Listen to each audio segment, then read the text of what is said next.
你連續飲1個月啦，你老公都唔睇過初戀啦。係，你守住喺廁所做咩啊？好煩啊！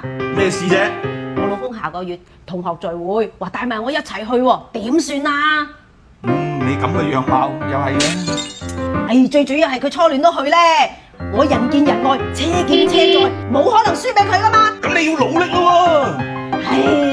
結咗婚10幾年，最衰就係佢嗰班同學啊，話我啊好似佢家姐咁啊。咁話你放心，我整個蘋果素顏水俾你，下個月啊嘛，你每個禮拜飲佢一次，靚過西施啊！今日冇帶錢添啊，借住5蚊嚟，你自己買2個蘋果，買啲瘦肉翻嚟啊！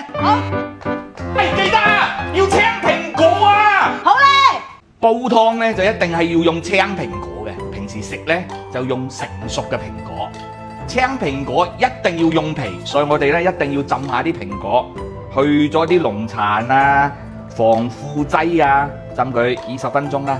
咁呢個湯咧一定要放少少陳皮，女人飲啊嘛，冇咁寒啊嘛。準備啲瘦肉，煲40分鐘就得噶啦。蘋果咧就要去心，冇咁酸啊嘛。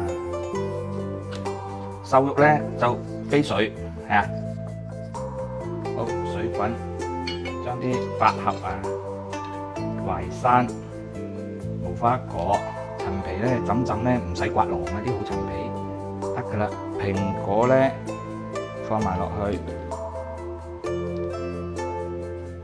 瘦肉。呢個湯咧，大火煲佢45分鐘飲得，慢火煲個鐘。1個禮拜飲次，靚冇咁靚啊！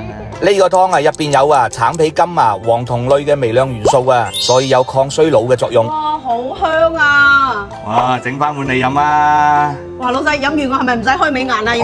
要你連續飲1個月啦，你老公都唔睇過初戀啦。係。